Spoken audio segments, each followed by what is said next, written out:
Bismillahirrahmanirrahim. Assalamualaikum warahmatullahi wabarakatuh. Bapak-bapak, ibu-ibu, mas-mas, mbak-mbak, khususnya adik-adikku sekalian yang dirahmati Allah dimanapun Anda berada. Kembali di IIP Channel bersama saya, IIP Wijayanto. Kali ini kita akan membahas tema berapa lama mantan sanggup berpisah dan jauh darimu. Simak jawabannya di sini ya. Nah, jadi kalau kita mau jujur ya, mungkin ada yang punya kakek ya. Kakeknya ini punya istrinya banyak ya. Dan ketika dia menjalani hari tuanya, di mana? Umumnya di rumah istri tua atau istri pertamanya. Karena secara umum ya, yang mau ngerawat kalau sudah sakit, kalau sudah pensiun, kalau sudah tidak punya apa-apa, sudah tidak sanggup lagi bekerja, itu biasanya istri yang tertua. Sementara yang muda-muda kan pengennya happy-happy saja, pengen duitnya saja, kan begitu ya. Jadi ketika lagi ada duit, pokoknya jalan dengan istri muda. Ya, begitu duitnya habis, diusir oleh istri muda. Atau dikembalikan ya. Ada uang, abangku sayang. Tak ada uang, pulang ke rumah istri tua. Enggak taunya sama istri tuanya juga. Ditutup pintu, tidak boleh kembali. Balik sana ke rumah istri muda. Akhirnya tidak punya tempat tinggal dan terpaksa ngekos ya. Nah, jadi memang itu realita yang banyak terjadi di sekeliling kita. Ya, bahwa memang pada akhirnya juga seperti yang kita lihat tuh ya, pada kakek-kakek kita atau generasi kita yang orang-orang tua kita ya, itu umumnya pada akhirnya memang kembali juga kan ke istri yang tertua pada saat sudah memang tidak bisa ngapa-ngapain lagi. Dan saya amati juga tuh, umumnya juga yang paling telaten ya, ngurusi bapaknya ini yang misal istrinya banyak tadi, juga anak-anak dari istri yang tua. Biasanya begitu ya. Nah, sekarang bagaimana nih dengan kisah permantanan kita? Kapan mantan akan kembali dan berapa lama dia sanggup jauh dan berpisah dari Anda? Jawabannya sebenarnya ada 3 faktor yang menentukan. Yang pertama, kalau perpisahan itu ya murni terjadi antara mereka berdua. Ya, karena ada perbedaan pandangan ya. Ada ketidaksepakatan di dalam menjalani relasi tadi. Ada pertengkaran, atau pertengkarannya cukup sering terjadi ya, dan akhirnya mereka berpisah. Nah, kalau perpisahan ini betul-betul alamiah di antara mereka berdua tanpa kehadiran orang lain di sana, maka ini sebenarnya bisa cepat nih kembalinya. Ya, kenapa saya katakan bisa cepat ya? Karena orang bertengkar dan kemudian berpisah, tidak mau ketemu dulu, itu sesuatu yang lazim terjadi. Biasa tuh yang seperti itu.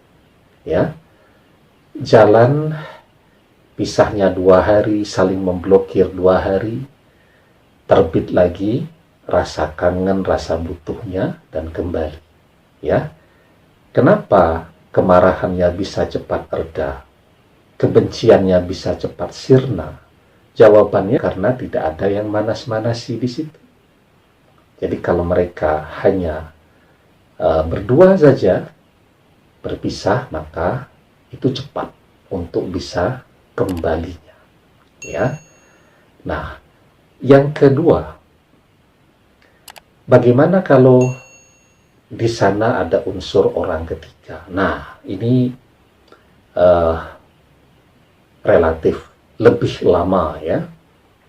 Jadi kalau ada orang ketiga di sana, maka orang ketiga itu kan masuk ke dalam hubungan yang Anda bangun dengan mantan tadi, umumnya pula ya, karena faktor materi yang dia lihat. Jadi kalau orang yang sudah punya pasangan begitu ya, punya suami, punya istri, kalau punya suami ini khususnya, ada orang ketiga masuk, itu yang dia lihat biasanya tidak jauh-jauh dari materi yang dimiliki oleh sang suami tadi. Ya. Sekarang tinggal berapa banyak materi yang dimiliki oleh sang suami tadi. Kalau dia punya banyak uang, punya banyak tabungan, ya mungkin bisa bertahan lama. Karena selama uang masih ada cinta di situ. Tapi begitu duitnya habis, ya sudah, disitulah mereka akan berpisah. Dan Anda bisa menghitung berapa kekuatan keuangan dari pasangan Anda untuk mempertahankan cintanya dengan orang ketiga tadi. Ya, nah, yang ketiga, karena di situ ada intervensi dari orang ketiga juga yang bernama orang tua dan keluarganya. Kalau ini lebih lama lagi. Kenapa lebih lama lagi? Ya, kan kalau orang tuanya tidak butuh duit dari mantan. Ya, jadi bisa jadi mereka memaksa anaknya berpisah ya. Karena faktor memang tidak menyetujui saja. Pokoknya waton tidak suka saja kepada kita. Asal tidak suka saja. Ya, sangat subjektif. Maka kapan bisa kembali kepada mantan? Ya jawabannya kalau orang ketiga dalam wujud keluarganya ini sudah tidak melakukan lagi intervensi terhadap kehidupan mantan, atau mantan memiliki independensi, kemandirian untuk bisa menentukan jalan hidupnya. Umumnya, orang kalau dia punya independensi, ya, dia punya pekerjaan dengan income yang besar. Nah, disitulah dia akan sangat mandiri untuk menentukan jalan hidupnya. Tapi ada juga orang yang memang dia punya income yang besar, tetapi dia tetap berada di bawah intervensi orang tuanya. Ya, mau menentukan arah hidupnya pokoknya diintervensi terus. Selama dia masih dekat ya dengan orang tuanya, masih satu rumah atau beda rumah mungkin tapi dekat, ya tetap dia akan diintervensi. Ya. Nah, maka saya sering tuh menasehati pasangan-pasangan yang baru menikah, saya bilang jangan pernah bangga kalau dapat aset dari mertua, ya, atau malah tinggal di rumah mertua, karena Anda tidak akan punya independensi untuk menentukan jalan hidup Anda. Semua persoalan akan dicampuri nanti, ya. Karena itu ketika menikah, biarpun sanggupnya hanya ngekos atau ngontrak, lebih baik itu, karena di situ Anda bisa membangun rumah tangga Anda dalam arti yang sesungguhnya. Ya, jadi dengan mertua itu ya jangan terlalu dekat, juga jangan terlalu jauh, sedang-sedang saja. Karena kalau terlalu dekat jadi ribut terus, ya.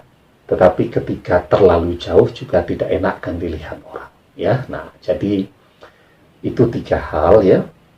Sekarang bahwa Anda masih menginginkan mantan kembali, ada satu faktor yang juga amat sangat menentukan kapan dia kembali, yakni kesabaran dan ketekunan Anda untuk terus berdoa kepada Allah.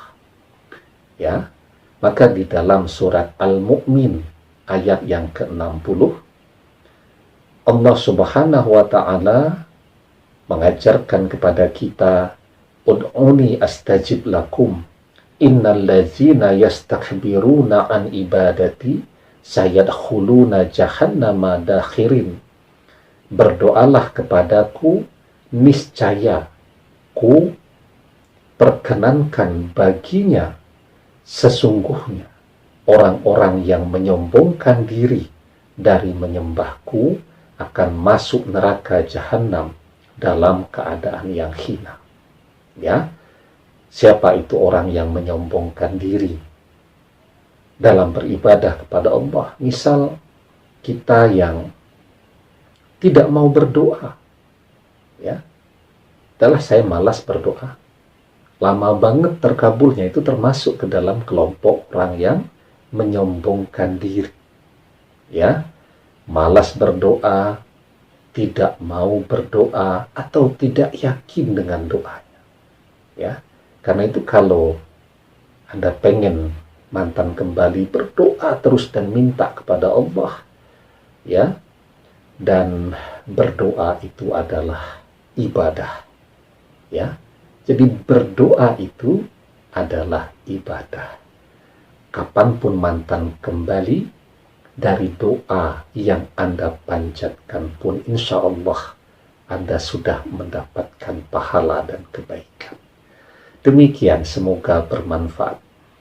Wallahu a'lam bishawab, billahi taufiq wal hidayah. Assalamualaikum warahmatullahi wabarakatuh.